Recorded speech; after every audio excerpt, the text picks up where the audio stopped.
오늘 말씀은 성경 해석 시리즈 3번째입니다. 여러분들 댓글이나 아니면은 질문 받아요. 이런 주제에 대해서는. 내가 궁금한 성경 구절이 있다. 그럼 그거를 저한테 알려주시면은, 물어보시면은 제가 한 문장 혹은 한 절을 연구해서 여러분에게 알려드리는 거예요. 자, 오늘은 3번째 시간인데 이런 말씀 여러분에게 솔깃했을 겁니다. 청함받은 자는 많되 택함을 입은 자는 적다는 말의 의미는, 이게 오늘 말씀의 제목입니다. 알쏭달쏭한 말씀을 명쾌하게 해석하는 시간입니다. 자, 여러분, 이거 마태복음 22장에서 나오는 이야기인데 혼인잔치 비유 속에서 들어있는 말입니다.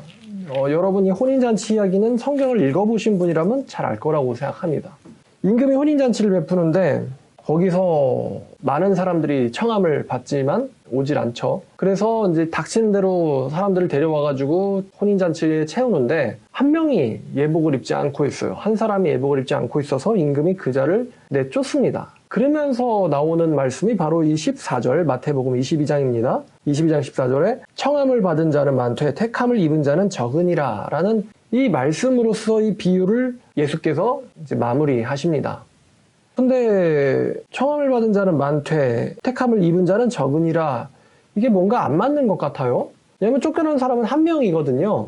근데 이 14절 말씀이 12, 13절과 연결해서 봤을 때 그렇게 어울리는 것 같지는 않아요. 왜냐면은 쫓겨난 사람은 단 한 명이거든요. 많은 사람들이 또 이 혼인잔치에 남았기 때문에.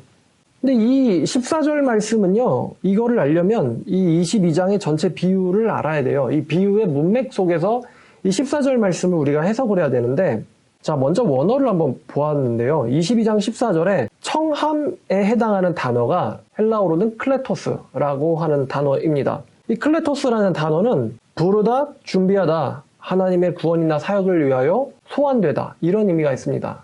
부르다, 초대하다, 소환되다, 이런 의미가 있다는 거예요. 자, 근데 이 단어에 어원이 있어요. 이 어원이 있는데 이 어원은 칼레오라는 단어로서 22장 3절에 등장을 합니다. 자, 22장을 한번 읽어볼까요? 천국은 마치 자기 아들을 위하여 혼인잔치를 베푼 어떤 임금과 같으니 그 종들을 보내어 그 청한 사람들을 혼인잔치에 오라 하였더니, 여기서 오라가 이제 이 청함의 원어에 해당하는 단어죠. 파생되기 이제 근본의 루트에 해당하는 단어입니다. 오라 하였더니 오기를 싫어하거늘 다시 다른 종들을 보내며 이르되 청한 사람들에게 이르기를 내가 오찬을 준비하되 나의 소와 살진 짐승을 잡고 모든 것을 갖추었으니 혼인잔치에 오소서 하라 하였더니, 지금 여기 청한 사람들이 등장하죠. 그들이 돌아보지도 않고 한 사람은 자기 밭으로 한 사람은 자기 사로 파러 가고 남은 자들은 종들을 잡아 모욕하고 죽이니 임금이 노하여 군대를 보내어 그 살인한 자들을 진멸하고 그 도내를 불사르고 이에 종들에게 이르되 혼인잔치는 준비되었으나 청한 사람들은 합당치 아니하다 하니 내거리 길에 가서 사람을 만나는 대로 혼인잔치에 청하여 오라 한대 종들이 길에 나가 악한 자나 선한 자나 만나는 대로 모두 데려오니 혼인잔치에 손님들이 가득한지라 임금이 손님들을 보러 들어올세 거기서 예복을 입지 않은 한 사람을 보고 이르되 친구여 어찌하여 예복을 입지 않고 여기 들어왔느냐 하니 그가 아무 말도 못하거늘 임금이 사환들에게 말하되 그 손발을 묶어 바깥 어두운 데에 내던지라 거기서 슬피 울며 이를 갈게 되리라 하니라. 청함을 받은 자는 많되 택함을 입은 자는 적으니라. 자, 이 14절 말씀 하나가 이 비유를 이제 마무리하는 말씀입니다. 자, 여기 보니까 혼인잔치에 오라라는 부름, 이 칼레오라고 했죠? 오라라고 부르심을 받은 사람들이 3절을 보니까 오기를 싫어하거늘 이라고 합니다. 오기를 싫어한다. 그리고 이 비유에서 굉장히 많은 사람들이 임금에 의하여 죽임을 당합니다. 7절에 보니까 임금이 군대를 보내서 그 살인한 자들을 진멸하고 동네를 불사르고 라고 말씀하십니다. 그럼 지금 이게 어떤 이야기냐? 여기서 동네가 뭐냐면은, 여기서 동네는 사실은 세계를 가리키는 거예요. 그래서 하나님께서 이제 예수의 혼인잔치가 있으니까 오라라고 그 동네, 그 세계에 자기 종들을 보냈단 말입니다. 근데 그 세계의 사람들이 그 혼인잔치에 오기를 싫어했다라고 합니다. 그래서 임금이 군대를 보내서 오기를 거절했던 사람들과 그 종들을 능욕한 사람들을 군대를 보내서 진멸한다고 하는데, 이것은 예수님의 재림 때에 예수님의 재림을 달가워하지 않는 많은 사람들의 죽임당함의 사건과 연결되어 있습니다. 그래서 이 7절에 등장하는 이 살인한 자들을 진멸하고는 이제 예수를 믿지 아니하기로 한 자들을 진멸하고 그 동네를 불사르고는 이제 하나님께서 전 세계를 불사르신다라는 말이 되겠습니다. 자, 그리고 이 중에 예복이 없어서 혼인잔치에 들어갔지만서도 끌려나간 사람이 한 명 있습니다. 이 사람은 끝까지 잔치에 남지를 못하고 바깥 어두운 데에 내던져지게 되는데, 결국 끝까지 혼인잔치에 남은 사람들만이 이 천국에 참여하게 되는 것이죠. 그럼 여기서 청함을 한 자들은 누구냐면은 이게 바로 사도들이에요. 사도, 선지자들과 사도들이고요. 청함을 받은 자들은 복음의 메시지를 듣는 모든 사람들입니다. 청함을 받는 사람들은 복음의 메시지를 듣는 모든 사람들이에요. 자, 그래서 복음이 들려지는 것은 무엇이냐면은 하나님의 초청의 요구입니다. 인바이트 하는 거예요. 그래서 우리가 전도하는 것도 하나님의 혼인잔치에 오라라고 초청하러 나가는 거죠. 종들이. 근데 많은 사람들이 이제 오기를 싫어한다라고 3절에 이야기하고 있어요. 전 세계의 모든 사람들이 이 어린 양의 예수님의 혼인잔치에 참석할 수 있는 부르심을 받았어요. 우리나라의 모든 사람들도 이 청함받은 사람들입니다. 왜냐하면은 교회를 통해서, 십자가를 통해서, 주변 지인을 통해서, 또 텔레비를 통해서, 전도지를 통해서, 길거리에서 어떤 수단 방법, 모든 채널을 통해서 예수의 혼인잔치에 오라라는 청함을 그 사람들도 받고 있기 때문이거든요. 아무리 무시를 하려고 해도 기독교, 교회의 전도를 피할 수 있는 사람이 없죠. 그래서 모두가 다 청함을 받습니다. 심지어 김정은도 청함을 받아요. 그런데 이제 중요한 게 있는데, 이 청함받음이 곧 구원받음은 아니라는 거예요. 청함받음이 곧 구원받음은 아니라는 것입니다. 이 본문에서 청함을 받은 사람들이 있는데, 이 청함받은 사람들이 7절에 보니까 임금에 의하여 진멸을 당합니다. 따라서 초청을 받은 사람들, 부르심을 받은 사람들, 청함을 받은 사람들이 곧 구원받은 사람은 아니라는 거죠. 왜냐하면 임금은 하나님을 상징하는데 하나님에 의해서 진멸되는 사람들이 구원받은 사람일 리가 없기 때문입니다. 자, 그래서 청함받음 이꼴은 구원받음이 아니에요. 그럼 구원받음에 해당하는 게 뭘까? 구원받음에 해당하는 것은 뭐냐면은 그게 바로 14절에 나오는 택함받은, 택함을 입은이라는 사람들, 택함 입은입니다. 성경에서 택함 입음은요, 구원받음과 직결돼서 사용되는 말씀이에요. 자, 택함받음에 대한 용례를 하나를 볼 건데요. 자, 데살로니가 후서 2장 13절 말씀을 보시면, 주께서 사랑하시는 형제들아, 우리가 항상 너희에 관하여 마땅히 하나님께 감사할 것은 하나님이 처음부터 너희를 택하사 성령의 거룩하게 하심과 진리를 믿음으로 구원을 받게 하심이니 라고 나와 있습니다. 자, 그래서 여기서 구원을 받다와 택하사는 연결돼 있어요.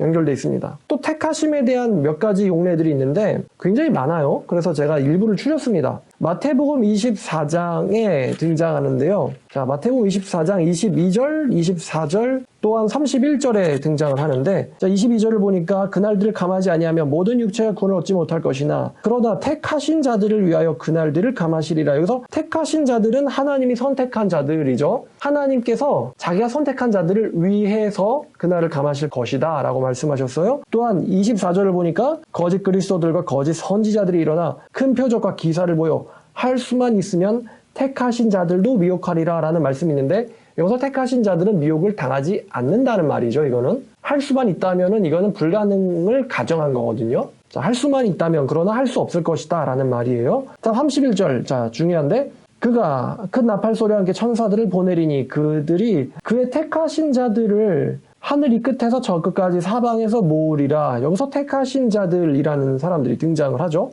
그러면 이 택하신 자들은 누구냐? 이제 예수님의 재림 때에 30절에 보니까 재림이죠. 재림 때에 천사들에 의해서 이 끝에서 저 끝까지 모아지는 자들. 여기서 공중강림 휴거 사건을 가리킵니다. 자, 그래서 예수님에 의하여 공중 승천이죠. 공중 승천을 하는 사람들. 이게 바로 선택당한 사람들이고요. 또한 누가복음 18장 7절을 보니까, 자, 하물며 하나님께서 그 밤낮 부르짖는 택하신 자들의 원한을 풀어주지 아니하시겠느냐, 그들에게 오래 참으시겠느냐. 자, 하나님께서 원한을 풀어주는 사람들, 이게 바로 택하심을 입은 사람들이에요. 자, 근데 8절 보니까 인자가 올 때에 세상에서 믿음을 보겠느냐라는 말씀이 있네요. 자, 그 다음에 요한계시록 17장 14절입니다. 요한계시록 17장 14절에도 등장을 해요. 자, 그들이 어린 양과 더불어 싸우려니와 어린 양은 만주의 주이시오 만화의 왕이시므로 그들을 이기실 터이요. 또 그와 함께 있는 자들 곧 부르심을 받고 택하심을 받은 진실한 자들도 이기리로다. 여기 부르심과 택하심이 나오는데 부르심과 택하심은 좀 나누어서 생각해 봐야 돼요. 자, 택하심을 받은 자들도 예수와 함께 이기리로다 라고 나와 있습니다. 자, 부르심이 먼저 나오고 그 다음에 택함이 나오죠. 그 이유를 지금 또 설명을 해 드릴 겁니다. 자, 그럼 요약해 보니까 택하심을 받은 사람들은 미혹됨이 허락되지 않았고요. 그 다음에 하나님께서 그 부르짖는 자들의 기도를 응답해 주신다고 했어요. 하나님의 기도가 응답되는 사람들이고, 그 다음에 요한계시록을 보니까 이 사람들은 이기기로 정해진 자들입니다. 이기기로 정해진 자들, 그들도 이기리로다. 이기기로 정해진 자들이고, 그들은 주 예수님의 재림의 날에 호련히 변화돼서 하늘로 들릴 것입니다. 이런 들림을 받는 사람들이 바로 택하심을 받은 사람들이에요. 자, 그러면 요약을 하면 청함은 복음을 듣기로 허락된 모든 자들이 청함받은 사람들입니다. 그런데 택함이라는 것은 그 안에서 구원을 받기로 정해진 모든 사람들입니다. 청함은 복음을 듣기로 정해진 자들, 복음이 들려지도록 허락된 자들이 청함받은 자들이고, 택함이라는 것은 그 안에서 구원을 받기로 정해진 모든 자들이 바로 이 택함받은 자들입니다. 누구한테 택함받는다는 걸까요? 하나님에게 택함받는다는 거예요. 하나님에게 선택받는 사람들. 이게 택함이라는 그 단어에 사실 주어가 빠져 있거든요. 그래서 하나님에 의하여 선택을 받은 사람들입니다. 그래서 택함을 입다라는 표현을 성경은 쓰고 있어요. 자, 그럼 이걸 수학적으로 표현하면은 청함이라고 하는 것의 이 부분집합이 바로 이 택함입니다. 부분집합이 택함이고요. 전체 집합은 이 청함이라는 거예요. 그런데 이게 역은 아니에요. 청함의 부분집합이 택함이지만 반대는 아닙니다. 그러니까 택함이 더 작다는 거예요. 적은 무리예요. 그래서 예수님이 청함을 받은 사람들은 많다. 그렇지만 택함을 받은 사람들은 적다라고 말씀하신 겁니다. 적다. 자, 그러면 이제 우리가 이것을 적용을 우리 사회 이제 일반 생활 속에서 어떻게 할까요? 자, 많은 사람들이 이제 부르심에 대해서 잘 모를 것 같긴 한데, 이 부르심은 복음을 듣도록 허락된 걸 말했어요. 많은 사람들이 부르심을 받았다고 해서 그것을 구원인 줄로 알면 안 된다는 거죠. 이 부르심 중에서도 선택받은 사람들이 구원을 받습니다. 선택된 사람들만이 구원을 받아요. 그 부르심이라는 것은 택함의 전 단계지 부르심 자체가 구원은 아니에요. 부르심은 택함의 전 단계입니다. 그래서 부르심이 나오고 그 다음에 택함이 나오는 거예요. 이 순서상 택함이 먼저 나오진 않아요. 부르심이 먼저 나옵니다. 왜냐하면 복음을 먼저 들어야지 그 다음에 회개나 중생, 구원, 거듭남이 있거든요. 순서가 그렇습니다. 마찬가지로 교회를 다닌다고 해서 그것은 곧 구원받았다는 건 아니에요. 교회를 다닌다는 것은 청함을 받은 건 맞습니다. 교회를 다니고 있다는 건 청함을 받은 건 맞아요. 청함을 받았으니까 인비테이션을 받았기 때문에 어디에서도 이렇게 오라고 부르심 받았으니까 지금 교회를 다니고 있는 거거든요. 내가 신앙이 진심으로 하든 아니면 교회를 가난한 신자처럼 대충 다니든. 자, 근데 교회를 다닌다고 해서 그것이 곧 구원은 아니라는 거죠. 교회는 청함 받은 사람들이 잔뜩 있긴 하지만 그게 곧 구원은 아니라는 거예요. 부르심 안에 뭐가 있다고 했죠? 택자가 있다고 했어요. 부르심을 받은 자들 안에 뭐가 있냐면은 이 택자가 있습니다. 택자가. 자, 그래서 이 부르심을 받은 자들이 교회거든요. 이 교회 안에 뭐가 있냐면은 참된 선택받은 신자들이 있습니다. 참된 신자들이 이 교회 안에 있어요. 그래서 우리가 교회 다닌다고 해서 나는 구원받았다라고 생각한다면 이거는 좀 잘못된 것입니다. 왜냐하면 청함받은 사람들이 곧 구원받은 사람은 아니기 때문이에요. 좀 말씀 보니까 청함받은 사람들이 하나님에 의해서 진멸당하는 이런 아이러니한 상황이 벌어집니다. 오기를 청함을 받았는데 그들이 오기를 싫어한다고 했어요. 그러니까 분명히 초대장은 나갔는데 초대장을 받은 사람들이 혼인잔치 오지는 않는 거예요. 그래서 그들이 이제 다 세상을 향해서 가버리고 어떤 사람들은 종들을 능욕을 합니다. 이스라엘 백성들도 청함받은 사람들이죠. 이스라엘 백성이라고 해서 구원받은 건 아니에요. 부르심 받은 거예요. 근데 이스라엘 백성들이 예수님에게 오길 싫어해요.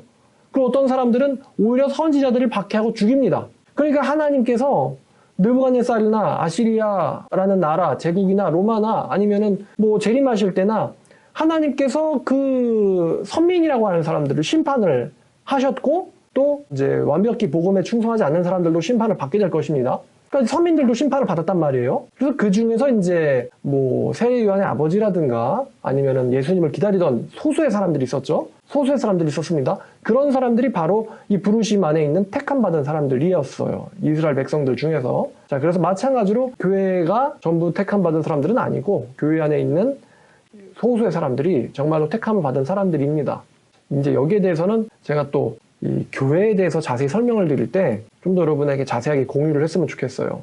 이 택함받다라는 단어의 원어와 교회라는 단어의 원어가 굉장히 밀접한 단어입니다. 그래서 제가 언젠간 또 요거를 가지고 여러분에게 짧게 강의를 드리고 싶습니다. 자, 오늘은 말씀, 그래서 청함받은 자는 많되 택함을 입은 자들은 적다라는 말의 의미가 오늘의 주제가 되겠습니다. 시청해 주셔서 감사합니다.